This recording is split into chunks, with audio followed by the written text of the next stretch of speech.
semua mengaku benar, mengaku ahlu sunnah wal jamaah. Ya, kita jadi bingung.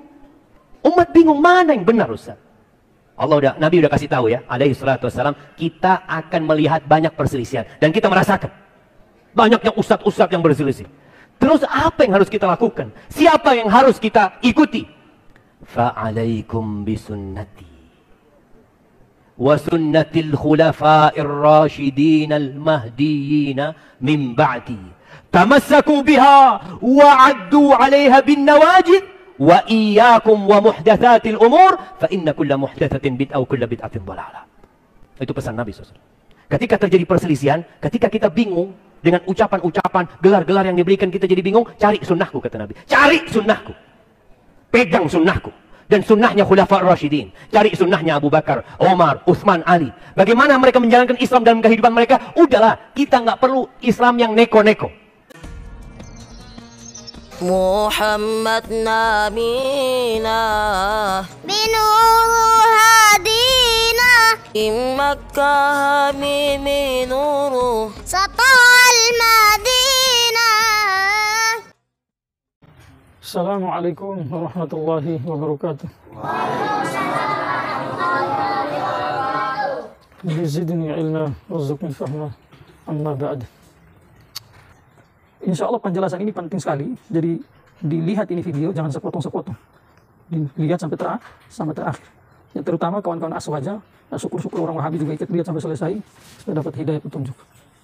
Ini penjelasan penting mengenai apa sih yang dimaksud dengan sunnah yang berlawanan dengan bid'ah.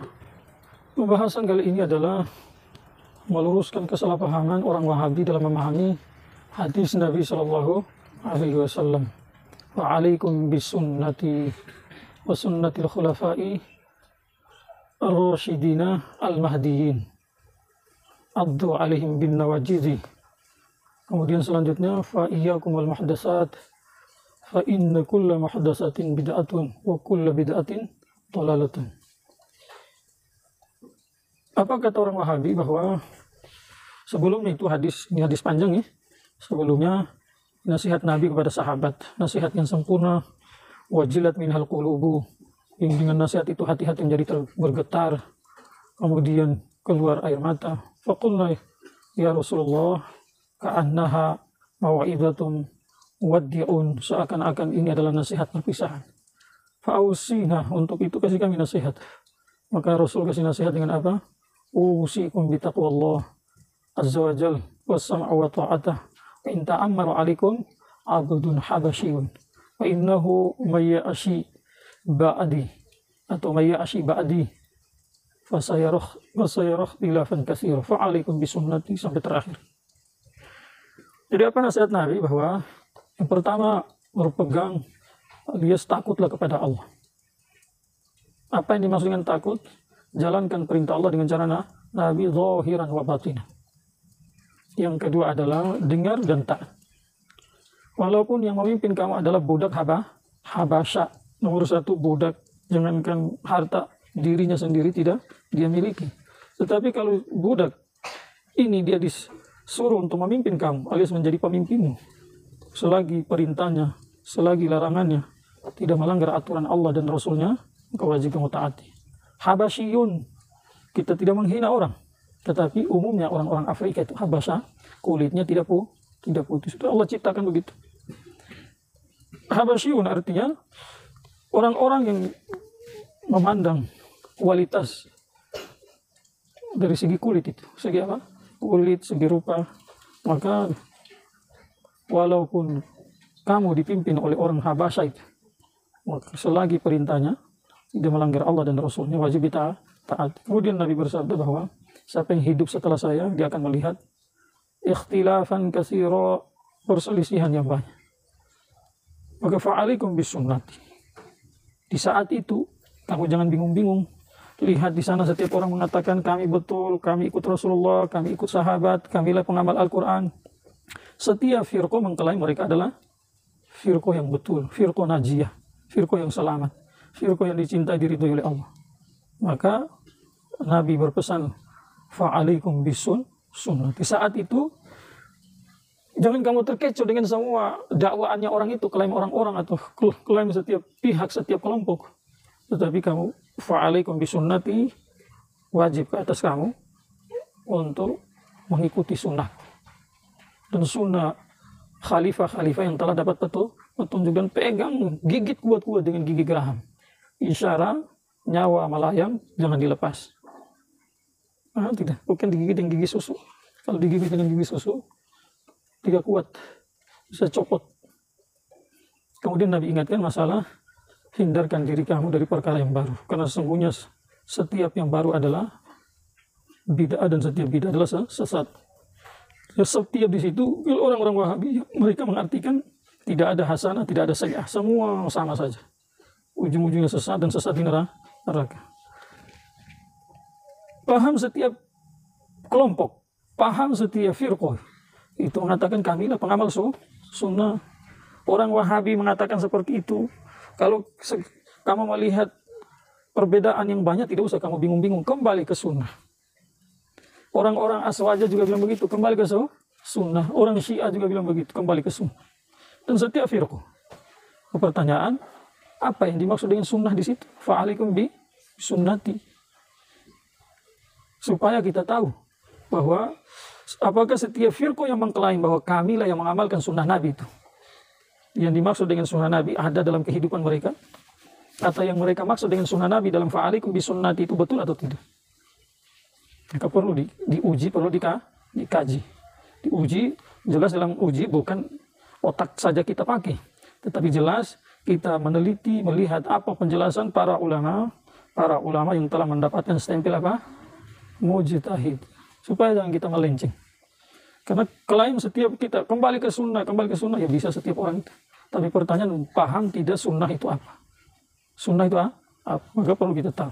Di mana ada sunnah, di sana tidak ada bid'ah. Di mana ada bid'ah, di sana tidak ada sunnah. Kalau pengertian orang-orang Wahabi, yang dimaksud dengan bid'ah adalah yang tidak dibuat oleh Nabi. Dulu, sekarang ditambah lagi yang tidak dibuat oleh sahabat. Sekarang tambah lagi yang tidak dibuat oleh tabi'in. Ditambah lagi yang tidak dibuat sama tabi'in. Seperti itu. Kenapa dalam klaim mereka ini selalu berubah-berubah? Karena dalam membangun fikih mereka tidak punya usul fikih. Mereka menuding kita bahwa orang-orang Aswaja itu beramal dulu baru cari dalil. Sementara mereka berdalil dulu baru beramal. Ya kalau klaimnya setiap orang bisa lah. Tetapi pembuktian di lapangan kita tidak bunglon. Yang bunglon itu mereka. Maka mereka selalu berubah-berubah. Kenapa? Tidak ada usul fikihnya. Sementara ulama-ulama kita belum membangun fikih, terlebih dahulu dibangun apa? Fondasi fikih itu yang disebut dengan usul fikih. Usulnya apa? Al-Quran. Yang kedua hadis. Ketiga ijma. Yang ketiga qiyas. Dan ini empat ada dalam Al-Quran. Al-Quran jelas, hadis jelas, ijma juga bagian dari keputusan Al-Quran. Yang menjadi kesepakatan ulama mujtahid secara lisan. Ada yang ingkar, maka ancamannya neraka jahannam. Nuwallihi ma tawalla wa nuslihi jahannam. Kami serahkan kepada dia apa yang menjadi tanggung jawab dia itu, dan kelak kami akan lempar dia ke dalam neraka. Maka ijma itu kesepakatan. Ijma itu artinya bagian dari dalil syar'i. Qiyas juga seperti itu, sebagaimana yang sudah kita jelaskan di pelajaran sebelumnya, bahwa ayat itu walau radduhu ila rasuli wa ila ul amri minhum la alimahu alladhina yastanbitunahu minhum. Di sini dalil ini, ayat ini menjadi dalil sebagai ayat ini adalah dalil bagi qiyas, bahwa qiyas itu adalah dalil syar'i. Maka kita sebelum menentukan hukum ulama-ulama kita itu rujukannya ke sana semua. Tidak ada dalam Al-Quran, kembali ke hadis. Tidak ada dalam hadis, kembali ke ijma. Tidak ada dalam ijma, bukan tidak ada syaralat, tidak dapat. Tidak ada. Seperti mana Nabi bertanya kepada Mu'adz saat beliau mengutusnya ke Yaman. Jadi syaralat bukan tidak ada. Tidak dapat dalam Al-Quran turun ke hadis, tidak dapat dalam hadis turun ke ijma, tidak dapat di ijma turun ke qiyas. Dan ini kerja orang-orang yang punya level mujtahid, level istihad. Seperti itu. Makanya jangan kamu perkara baru, jangan kamu bingung gitu, jangan langsung kamu vonis bid'ah atau tidak. Kamu harus kenal dulu apa itu sunnah yang dipahami oleh para ulama lewat Al-Quran, lewat hadis, lewat ijma maupun qiyas. Sekarang kita uji fa'alaikum bisunnati. Kewajiban wajib ke atas kamu untuk berpegang teguh ke atas sunnah.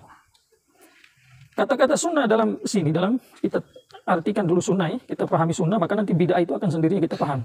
Jadi kalau tidak seperti itu, misalkan kalau kita punya definisi bid'ah lebih dahulu yang kita cari atau kita jelaskan, nanti kita bingung. Seperti mana bingungnya orang-orang Wahabi, tidak konsisten. Tidak konsisten. Maka kita pahami dulu apa itu sunnah. Tatkala kita memahami apa itu sunnah, maka selain sunnah sama bid'ah. Saya kasih contoh, tadi saya jelaskan bahwa di dalam satu rumah ada nama Al-Farisi dan nama Hafiz. Satu putih peset hidung, satu mancung kulit sawo matang, tidak terlalu hitam. Maka kalau kamu mau cari membedakan antara kedua ini, tidak perlu kamu jelaskan kedua-duanya. Tidak usah kamu jelaskan Al-Farisi begini, Hafiz begini. Walaupun boleh-boleh saja. Cuma itu makan energi lama, makan energi dan waktunya juga lama. Tetapi kalau kamu jelaskan salah satu dari keduanya, maka yang satu tadi tidak kamu jelaskan, kamu tahu itu. Bahwa yang saya tahu ini berarti bukan yang itu. Yang kamu tahu, maka alamat dari orang yang sudah kamu tahu tadi, yang satunya bukan dia. Maka kamu ke sana mencari siapa Al-Farisi. Misalnya kamu ke sana saja di rumah, di Kaledo kolesterol itu. Di sana ada ciri-cirinya itu, kulit putih, hidung peset. Tidak usah dikasih tahu Hafiz itu hidung mancung atau ini. Ke sana sudah dilihat ada dua orang anak-anak bermain. Dia satu hidung mancung, kulitnya tidak putih. Satu hidung peset tapi kulit putih. Maka tidak perlu kamu cari tahu, oh mana yang Al-Farisi, mana yang Hafiz. Tidak perlu lagi. Pas lihat dua alamat tadi ada sama Al-Farisi, yang satunya sudah kamu kenal, sudah ini, yang ini bukan. Maka tatkala kita mengenal apa itu sunnah, maka bid'ah itu sendirinya kita tahu. Karena apa? Dua ini adalah selalu berseberangan. Tidak bisa menyatu. Paham tidak? Jadi selalu berseberangan. Maka apa sih yang dimaksud dengan sunnah yang disampaikan oleh ulama-ulama kita dari segi bahasa dan syar'i? Katakan bahwa as-sunnatu fil lughati wa syar'i hiya tariqatu. Dia adalah jalan atau cara.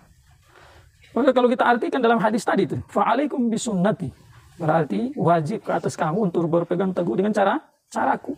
Wa sunnatil khulafa'ir rasyidina al-mahdiyyin, dan wajib ke atas kamu untuk berpegang teguh kepada cara-cara khalifah-khalifah yang mendapatkan petunjuk, pegang kuat-kuat, gigit kuat-kuat dengan gigi geraham. Dan cara kita ini untuk memperkenalkan sunnah lebih dulu daripada bid'ah, ya sesuai dengan urutan yang disampaikan oleh Nabi dalam hadis. Yang pertama Nabi sebut sunnah dulu, baru yang kedua disebut apa? Menghindarkan diri dari bid'ah atau perkara-perkara yang baru. Kalau kita sudah tahu tuh, kata para ulama, as-sunnatu fil lughati wa syar'i hiya tariqatu. Dia adalah cara, jalan. Kalau dinisbatkan ke Nabi berarti caranya Nabi. Sahabat berarti caranya sahabat. Sallallahu alaihi wasallam radhiyallahu anhu. Menguatkan pendapat ulama-ulama kita ini adalah sebuah hadis yang diriwayatkan oleh Imam Bukhari dan Muslim yang berbunyi, la tatba'unna sunana man qablakum.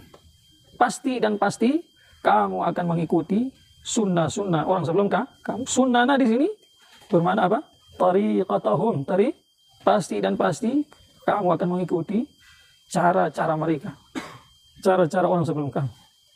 Juga di dalam Mufradatil Quran ditulis oleh seorang ulama besar, Ar-Raghibul Asfahani, boleh sampaikan bahwa apa sih makna daripada sunnah? Boleh katakan fas-sunanu jam'u sunnatin.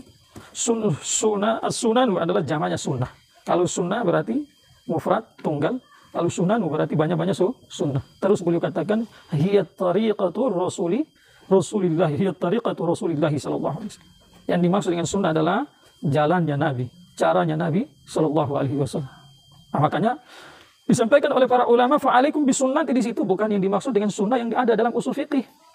Kalau sunnah yang ada dalam usul fikih adalah sunnah yang berseberangan dengan fardu.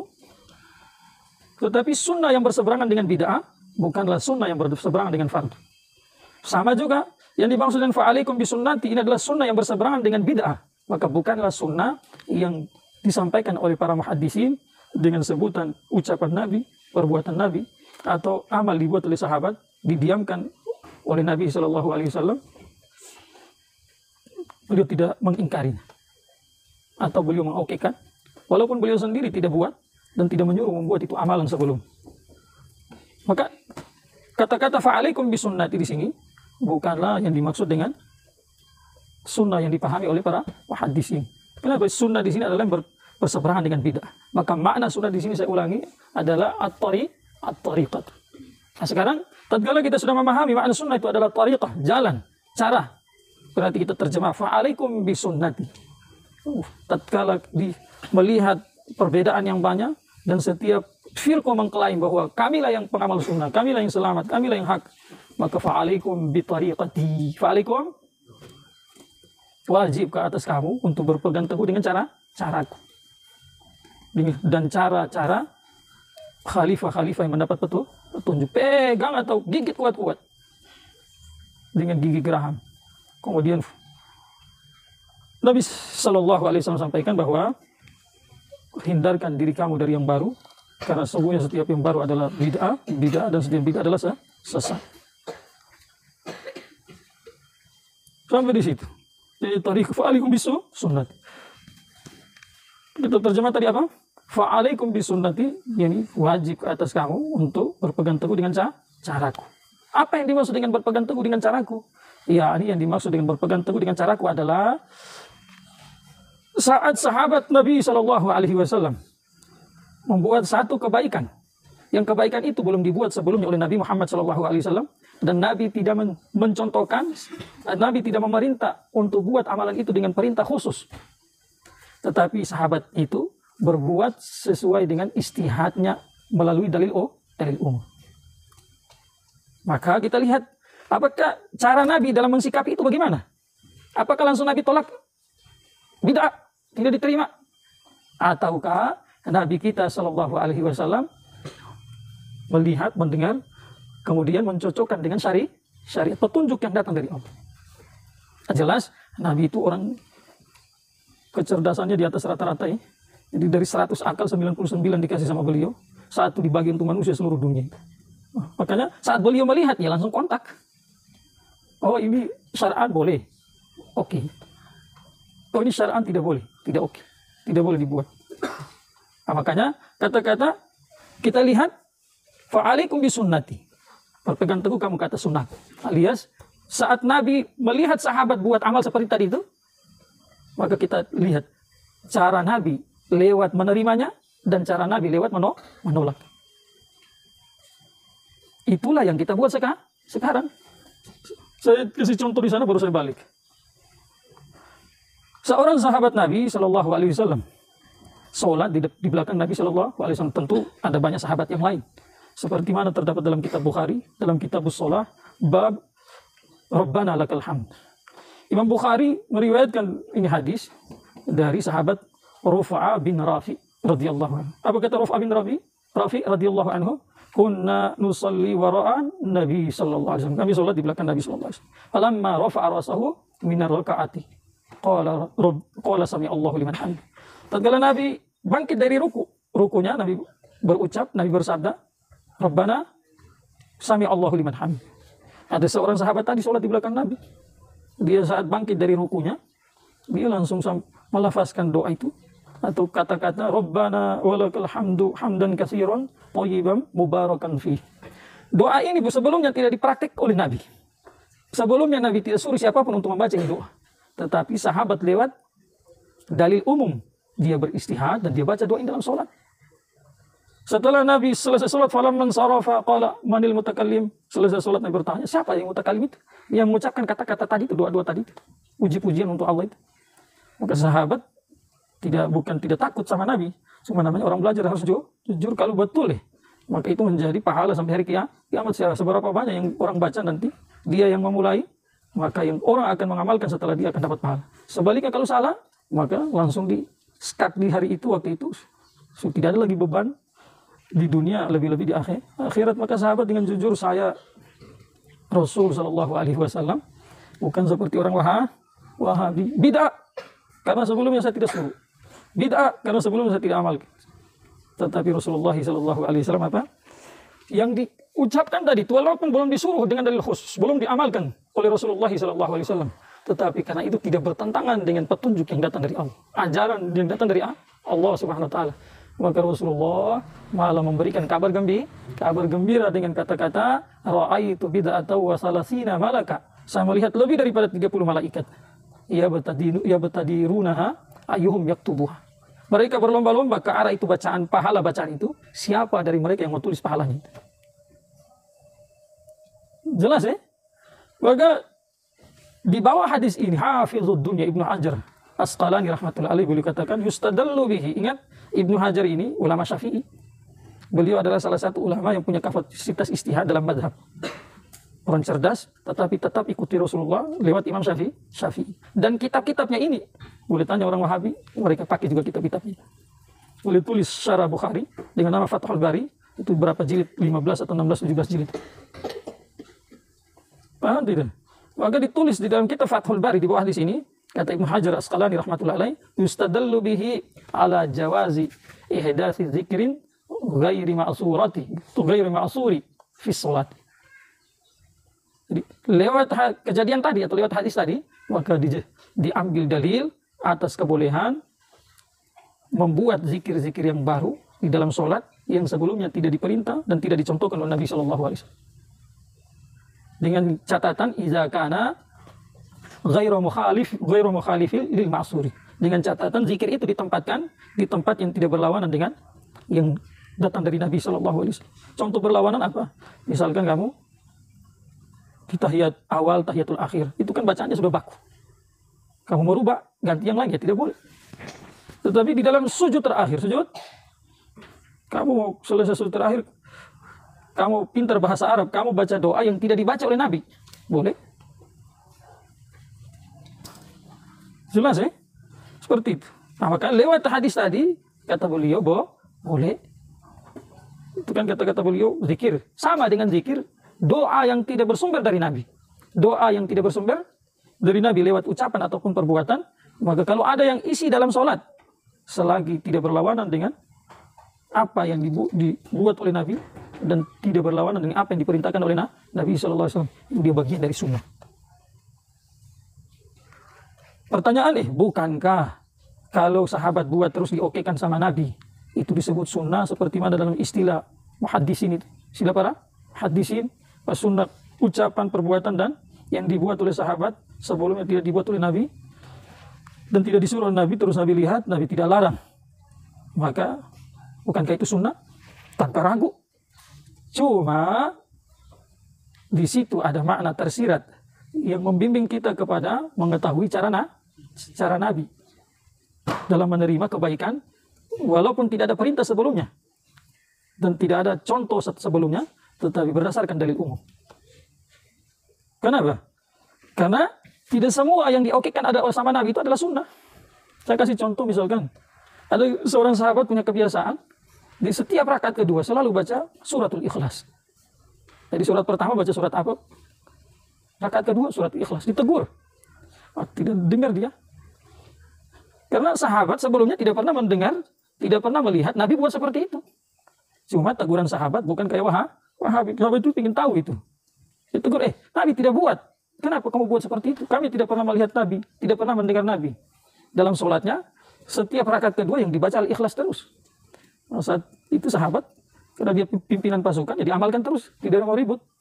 Setelah pulang dari jalan Allah, mereka melapor bukan untuk menjatuhkan, bukan untuk menghina, ingin tahu kebenaran, betul atau tidak. Setelah dikasih tahu sama Nabi SAW, kata Nabi, panggil dia. Ditanya alasan apa? Maka dia jawab kurang lebih bahwa saya cinta ini surat karena di dalamnya menjelaskan mengenai Allah. Maka Nabi bersabda, bukan Nabi marah, saya belum pernah suruh kamu buat seperti itu, saya tidak pernah contohkan seperti itu, kenapa kamu buat? Itu bid'ah itu, tinggalkan.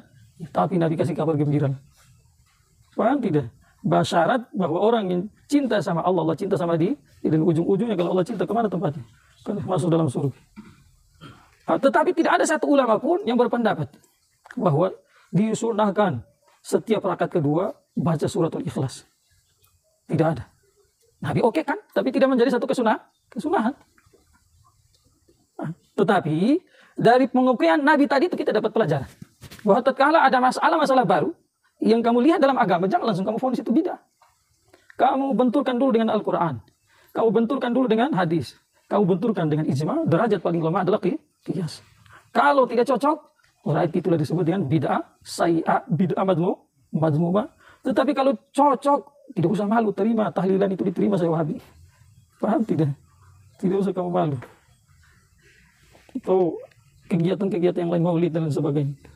Sekarang kamu mungkin muncul pertanyaan lagi, yang dicontohkan kan, yang diterima toh, adakah di zaman Nabi sahabat buat terus dilarang sama Nabi SAW? Yang dohirnya baik, tapi ditolak. Bukan satu contohnya, cuma satu atau dua kita sampaikan contohnya. 3 orang sahabat datang ke rumah Nabi SAW bertanya dari salah satu istri Nabi SAW mengenai amalan keseharian Nabi SAW. Mendengar apa yang disampaikan oleh salah satu istri Nabi SAW, setiap dari mereka berpikir, Nabi itu sudah dijanjikan pengampunan. Nomor 1, tidak punya dosa, jangankan besar kecil juga tidak. Sudah dijanjikan pengampunan. Kita ini siapa? Maka salah satu dari mereka berkata, saya setiap malam bangun tidak tidur-tidur. Satu lagi bilang, saya setiap hari puasa tidak akan berbuka. Satu lagi bilang, saya tidak akan menikah-menikah. Bagus tidak? Bangun malam bagus tidak? Adalah sholat tidak tidur-tidur. Kemudian puasa bagus tidak? Tidak menikah, kalau bisa tahan, tidak buat maksiat, bagus itu. Tapi setelah ucapan-ucapan setiap mereka sampai ke telinganya Nabi SAW, Nabi datang. Sayangnya Nabi sama umatnya datang sendiri. Apa kata Nabi SAW? Saya adalah orang yang paling takut kepada Allah SWT. Tapi saya tidur, bangun malam, tidur juga. Saya puasa, berbuka juga. Kemudian saya menikah. Maka yang kamu niatkan tadi, jangan kamu buat. Kenapa? Yang mereka buat berlawanan dengan syariat. Yang kedua, di dalamnya ada kesusahan bagi mereka itu. Sementara yang disyariatkan oleh Allah bukan tujuannya untuk menyusahkan hambanya itu, tetapi ingin senangkan mereka. Tidak membebankan di luar kemampuan. La yukallifullahu nafsan illa wus'aha. Tidak Allah bebankan kepada setiap yang bernyawa alias manusia dan jin kecuali yang mereka sanggup. Maka Nabi larang. Contoh yang kedua adalah saat Nabi sedang berkhutbah, ada satu orang laki-laki berdiri di bawah matahari. Maka Nabi bertanya kepada sahabat yang ada di depan itu, siapa dia itu? Maka mereka menjawab, dia adalah Abu Israil. Siapa? Abu Israil. Dia telah buat nazar, mau berdiri di bawah matahari, tidak akan duduk, tidak akan berteduh, kemudian tidak akan bicara dan akan berpuasa. Berpuasa. Dari 4 yang dia sudah nazari tadi, nazar bagus tidak? Dalam nazar itu bagian dari syariat Nabi Muhammad. Bahkan sebelumnya juga, ini nazar syariat sebelumnya juga ada saat istrinya Imran, mamanya Maryam alaihissalam bernazar, inni nazartu laka ma fi batni muharram. Allah, saya bernazar yang dalam perut bayi ini, setelah lahir nanti saya tidak kasih dia kerja dunia lagi.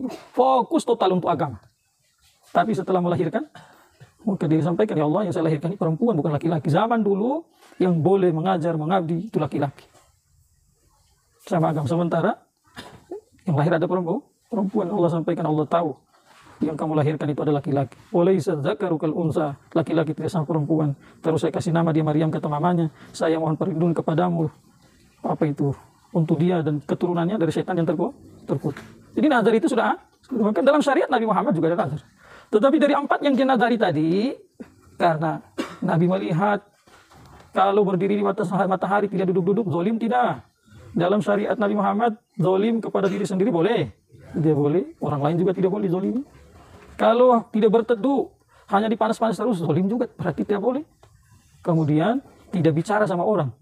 Ini juga dilarang dalam syariat Nabi Muhammad SAW. Maka 3 ini bilang, tinggalkan. 1 saya buat puasa. Puasa. Maka saat Nabi melihat sahabatnya itu membuat satu amalan lewat dalil umum, berdasarkan istihad mereka, Nabi tidak tolak semua, tidak ambil semua. Mana yang cocok dengan syariat Nabi Muhammad SAW yang datang dari Allah diterima, dan mana yang tidak cocok ditolak. Maka cara ini, fa'alaikum bisu sunnati, wajib atas kamu untuk berpegang teguh dengan caraku itu yang saya sudah contohkan. Setelah Nabi meninggal dunia di zaman di zaman sahabat, saat Abu Bakar Siddiq radhiyallahu anhu diperintahkan sama Umar, atau Umar bermohon bahwa saya lihat para penghafal Quran ini sudah meninggal satu demi satu. Takutnya itu nanti Quran yang turun dari Allah itu tidak terjaga lagi. Maka ditulis dalam buku. Tulis dalam buku. Abu Bakar tidak mau. Bagaimana saya mau buat yang tidak dibuat sama Nabi? yang tidak diperintahkan sama Nabi. Cuma Abu Bakar bukan kayak Wahabi. Abu Bakar itu ingin mengetahui mendalam dulu aja. Umar selalu kalau orang Palu bilang di Jojo itu. Kita yakin ini tak ada masalah di sini. Akhirnya terbukalah dada Abu Bakar baru diterima. Bukan, tidak, bid'ah. Jangan tulis. Kalau seandainya Quran tidak ditulis, bagaimana kita bisa menghafalnya, membacanya? Bagaimana bisa kita mengajarkannya? Terjadilah penulisan Al-Quran. Saat ditulis saat itu apa? Hanya huruf, tidak ada titik-titiknya itu. Di zaman Utsman bin Affan radhiyallahu anhu diadakan revisi lagi, pembaharuan dalam menulis Al-Quran, sama juga tidak ada titik-titiknya. Titik-titik itu penting tidak? Penting. Kalau tidak ada kalau orang dari gunung sana itu dia belum tahu alif bata itu apa, kamu kasih sodorkan ikro, sedangkan ada titik saya tidak bisa baca itu. Apalagi kamu hapus titik-titiknya semua sama. Baru kamu bilang alif, ba, ta, sa, tidak ada titik tau? Ulang dia di gunung sana, sampai sana balik lagi. Kok semua sama ini? Sudah lupa tadi yang diajarkan Ustadz itu. Well, tidak. Dan yang pertama menulis titik dalam Al-Quran siapa? Yahya bin Ya'mar rahmatullahi alaihi seorang tabi'in. Yang berikutnya lagi, kenapa mereka berani buat seperti itu yang tidak disuruh oleh Nabi, tidak dicontohkan oleh Nabi? Karena lewat dalil umum ada maslahat. Mereka benturkan dengan Al-Quran, hadis, tidak berlawanan. Kalau mau bilang tidak boleh bikin yang baru-baru. Bisa nyonyor kita, mereka selamat, sudah kita yang babak belur. Di zaman Umar bin Affan, Umar bin Khattab radhiyallahu anhu, Ingat, Nabi hanya sholat tarawih berapa kali berjamaah? 3 kali saja. 3 kali. Di masjidnya 3 kali, sisanya di rumah semua. Sahabat pingin sholat bersama Nabi, besoknya Nabi keluar dan berkata, bukan saya tidak mau, tetapi yang saya takutkan Allah wajibkan ke atas kamu itu. Allah wajibkan ke atas kamu tidak sanggup. Menurut hanya 3 kali di masjid. Kalau kita mau bilang setiap yang baru dalam agama itu adalah bid'ah madhumah, jangan sholat di masjid tarawih full satu bulan. 3 kali saja, sisanya masing-masing di rumah masing-masing. Jelas tidak? Kenapa mereka di zaman Umar beliau lewat dalil umum yang tidak ada dalil khusus melarang? Berarti ada contohnya sebelumnya. Contoh yang tidak ada larangan setelahnya. Maka beliau lewat istihadnya, kalau perintahkan sholat semua berjamaah di mana? Masjid ibu-ibu di rumah.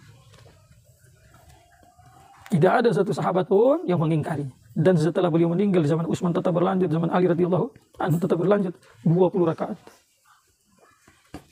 Setelah mereka sudah meninggal sahabat di zaman setelahnya, kalau di zaman setelahnya yang disampaikan oleh Imam Malik rahmatullahi alaihi, itu tarawih orang Madinah bukan 11, bukan 20, tetapi berapa? 36 aslinya bukan 36.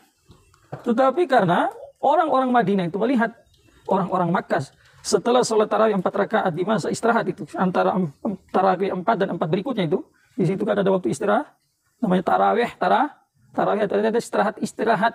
Maka jumlahnya itu kalau hanya 11 rakaat bukan tarawih, namanya tarwihatun, 1 kali istirahat. Kalau tarawih berarti beberapa kali istirahat, makanya cocok itu sunnah bukan 8, tapi berapa? 20 sesuai dengan namanya tarawih. Oke, setelah 4 rakaat orang Makkah tawaf. Orang Madinah melihat, mendengar, mereka punya Ka'bah, kita tidak punya Ka'bah. Bagaimana supaya kita menandingi mereka dalam kebaikan? Maka setelah sholat 4 rakaat, mereka orang-orang Madinah tambah 4 rakaat. Maka jumlah totalnya sama berapa? 36 di luar witir. Yang dibuat oleh orang Makkah itu. Setelah 4 rakaat tawaf, tidak Nabi suruh dengan dalil khusus, tidak Nabi contohkan sebelumnya. Sama juga yang dibuat oleh orang-orang Madinah, selesai 4 rakaat tambah 4 rakaat, tidak disuruh sama Nabi Muhammad SAW, tidak dicontohkan sebelumnya, tetapi tidak ada larangan. Melalui dalil umum, mereka buat dalil umum yang tidak ada dalil khusus melarang itu. Makanya pengertian bid'ah itu, jangan kamu bilang saya ngarang tidak mengerti bid'ah. Ya saya belajarlah. Yang saya sampaikan ini orang-orang yang punya kapasitas. Ibnu Hajar Asqalani rahmatullahi yang bukunya kamu baca juga itu. Apa kata beliau? Amalan bid'ah adalah amalan nomor 1, ibadah yang tidak ada dalil khusus. Yang kedua adalah punya dalil umum dan dalil khusus melarang. Tetapi kalau amalan ibadah ada dalil khusus atau ada dalil umum dan ada dalil khusus tidak melarang, maka itu bukan bagian dari bid'ah, bagian dari sunnah. Walaupun kita sepakat atau kita akui bahwa yang bersumber dari Nabi langsung itu yang terbaik.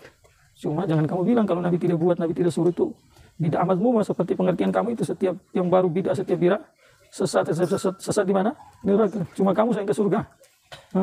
Padahal kamu baru datang tahun 1200 ke atas. Sebelumnya orang-orang sama mengaku itu.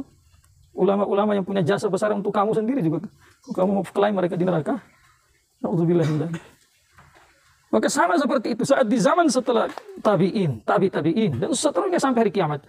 Kalau ada kegiatan baru dalam agama, jangan kita tergesa-gesa memvonis itu bid'ah. Tetapi kita benturkan dia dengan Al-Quran. Aris bentur yang saya maksud sini adalah kita lihat dulu dalam Al-Quran, kita lihat dulu dalam hadis, kita lihat dulu dalam ijma' dan qiyas. Dan ini tidak bisa setiap orang. Kalau orang Wahabi ya otaknya sempit. Tidak. Kalau ditanya mereka ya, mereka sudah saya sampaikan di awal tidak punya usul fiqh itu. Bagi kalau lihat ada maulid, ada Isra Mi'raj, yang syar'an di dalamnya ada maksiat, jelas kita ingkar itu. Tetapi kita tidak boleh mengatakan total amalan itu jelek. Yang jelek itu saja kita garis bawah. Yang sudah saya sampaikan sebelumnya, kalau ada yang bikin maulid, bikin kotor masjid, kemudian laki-laki perempuan duduk sama-sama, itu syar'an tidak boleh. Anak-anak ribut lari-lari sana sini, yang haid nifas duduk dalam masjid, ini syar'an tidak boleh. Pohon hadiah ditaruh dalam masjid, kemudian anak-anak selesai Habib Kiai ceramah, Ustadz ceramah, suruh lari. Wah itu tak boleh. Kenapa? Haram hukumnya, tidak menjaga kehormatan masjid itu sepakat para ulama. Maka yang jelek-jelek tanggung jawab kita bersama untuk meluruskan. Tetapi kosong dari yang tidak kosong dari kemaksiatan, maka apa salahnya dibikinkan maulid? Dan paling lemah adalah itu masalah khilafiyah tuh. Sebagian ulama tidak setuju seperti Hanafiyah mengatakan itu bid'ah. Kita Syafi'iyah cara memandang bid'ah dengan mereka berbeda. Mereka bid'ah terbagi dua, yang hasanah itu adalah bid'ah lid-din.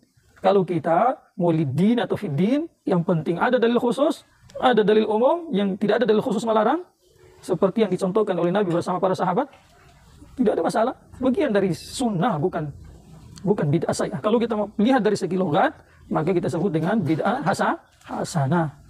Bukan bid'ah saya. Karena kalau dari segi logat itu bid'ah adalah perkara baru dalam agama, dua-duanya mencakup kedua-duanya, hasanah dan sayyi'ah. Tapi kalau syara'an ya bukan bid'ah. Kenapa? Ada dasarnya sebelumnya itu. Maka kalau kita memahami fa'alikum bisunnati, kita bilang kembali ke sunnah, kita tidak mengerti sunnah itu apa. Ya, bingung tuh. Malah yang dengar hanya lafaz sunnah tidak mengerti sunnah itu apa. Kembali ke apa itu misalkan? Kembali ke pantuluan. Kita tidak tahu pantuluan di mana. Pantuluan itu bagaimana? Bukan ke pantuluan, malah ke Donggala. Atau sudah sampai ke pantuluan tidak mengerti juga. Mana sudah pantuluan ini? Mana sudah pantuluan? Kembali ulang lagi. Bingung cari tidak dapat. Kenapa? Tidak tahu pantuluan itu di mana dan alamat-alamatnya bagaimana? Ciri-cirinya bagaimana? Sama juga kalau kita bilang fa'alaikum bisunnati. Wajib atas kamu untuk berpegang teguh kepada sunnahku. Kita tidak mengerti apa itu sunnah. Akhirnya semua orang kita vonis bid'ah, padahal dia sendiri sudah masuk dalam bid'ah. Hadis sahih Imam Bukhari, yang mensahihkan Imam Bukhari, bukan yang mensahihkan Rasulullah toh, bukan yang mensahihkan Abu Bakar Umar toh, radhiyallahu anhu. Yang mensahihkan Imam Bukhari, bid'ah itu. Kamu kasih tunjuk saya, mana ada perintah Nabi untuk mensahihkan hadisnya? Menghasankan, mendhaifkan, melemahkan. Secara khusus ada. Potong leherku nih kalau dapat. Cuma Nabi bersabda dalam sabdanya sallallahu alaihi wasallam, apa itu man kadzdzaba alayya muta'ammidan falyatabawwa maq'adahu finnar. Barang siapa berbohong ke atasku dengan sengaja, maka hendaknya dia buat tempatnya di neraka. Ini kan dalil umum. Dia bilang kasih sahih, kasih hasan, kasih dhaif, kasih palsu, kasih. Maka lewat dalil umum ulama menetapkan lewat istihad, penelitian. Oh, ini ciri-ciri gurunya begini. Hadisnya sahih. Sahih juga ada pembagi, sahih li dzatihi, sahih li ghairi, hasan li dzatihi, hasan li dzatihi. Kamu cari sampai mati dalam Al-Qur'an hadis atau itu hadis yang sahih li dzatihi, sahih li ghairi itu tidak ada. Jadi istilah ini datang mereka sendiri pelaku bid'ah tapi tidak mengerti apa itu sunnah. Akhirnya dia sendiri beramal dengan bid'ah hasanah yang syar'an itu bukan bid'ah. Dia berkuar-kuar, semua orang dia bilang bid'ah. Kembali ke sunnah sunnah al-Wahabi. Sunnah al-Wahabi. Ya kamu saja jangan lagi ajak orang. Paham ya? Maka satu lafaz saja sunnah saat kita pahami, maka menjadi barometer bagi kita, tolak ukur. Bahwa tolak ukurnya apa? Di mana saja kita pergi, kita lihat amalan ini, jangan langsung cepat-cepat. Tidak mengerti, rujuk ke ulama. La yastambitunahu la alimahu alladziina yastambitunahu minhu. Masalah baru datang, orang paling bilang jangan susupu, jangan kajuru-juru, jangan tergesa-gesa memvonis. Tetapi kamu kembali dulu tanya ulama. Ulama yang takwa, yang dalam ilmunya, yang tidak punya kepentingan, insya Allah petunjuk dari mereka itu yang kamu amalkan. Tentu mereka dalam menjawab punya dasar. Sebagaimana orang di atas sering saya sampaikan, dapat salah dapat pahala 1, betul dapat pahala 2, maka yang selanjutnya mengamalkan juga seperti itu. Maka jangan seperti pemahaman, kita memiliki pemahaman yang sempit seperti orang-orang apa? Jadi semua, subhanallah, 280 juta ini, 180 juta umat Islam ya. Rata-rata aswaja di sini. Wahabi yang segelintir. Semua neraka itu. Ulama-ulama aswaja yang sudah meninggal sebelumnya, itu yang punya jasa dalam kemerdekaan penyebaran agama, termasuk Wali Songo itu, bisa neraka semua itu. Kalau seperti ini, maka nanti tidak menjadi bagian dari orang-orang yang disebutkan oleh Allah dalam Al-Quran itu. Walladzina ja'u min ba'dihim yaquluna rabbana ighfir lana wa li ikhwanil ladzina sabaquna bil iman wa la taj'al fi qulubina ghillal ladzina amanu innaka ra'ufur. Tidak bagian dari mereka. Kenapa? Seuzon sama pembesarnya sebelumnya. Orang-orang yang berjasa itu yang mengantarkan agama, mengajarkan agama, menyebarkan agama, seuzon. Akhirnya mau doa untuk mereka sudah tidak. Sementara orang yang bagus hatinya, ajarannya bagus, itu mereka masuk dalam kategori ayat. Datang setelah orang-orang yang punya jasa itu dalam agama, maka mereka tidak lupa jasa mereka itu. Jangankan suudzon, lupa jasa juga tidak. Mereka berkata, ya Allah, ampunilah dosa kami dan orang-orang yang beriman sebelum kami. Dan jangan kasih masuk dalam hati kami kebencian kepada Allah, taj'al fi qulubina ghillal lil ladzina amanu. Jangan masuk dalam hati kami kebencian kepada orang beriman. Innaka ra'ufur rahim. Sesungguhnya Allah Engkau Maha lembut dan Maha kasih sayang. Nah, seperti itu. Maka semoga ini pelajaran ini penting ya. Penting sekali. Kemana saya dibawa ini? Tidak akan tersesat dan tidak akan termakan itu fitnah-fitnah Wahabi yang kayak katak dalam tempurung, tapi apa? Merasa di 7 samudra, 7 samudra. Ya, samudra itu bahasa India, bahasa Urdu. Lautan disebut dengan samudra. 7 samudra. Seharusnya semakin dalam ilmunya, semakin hati-hati dalam memvonis sekarang. Seperti yang saya ucapkan ini masih ini lagi. Satu saya sampaikan, seharusnya mereka pulang belajar itu. Mereka kalau ada niat baik, harus runding dulu, pelajari dulu. Pelajari, jangan kamu hanya belajar 3-4 tahun, dapat gelar doktor, gelar apa, tidak tahu apa itu. Pulang-pulang langsung bikin pengajian di YouTube, di televisi, segala macam. Beda, sesat, syirik. Akhirnya, ya awal-awal keras toh. Sekarang sudah lembut sedikit itu. Tapi jangan kamu terkecoh dengan kelembutan, lebih baik keras, supaya kita tahu musuh. Tapi kalau lembut, musuh dalam selimut itu banyak yang terjebak. Banyak kan? Terjebak. Semoga bermanfaat. Subhanallah bihamdihi, subhanallah bihamdihi.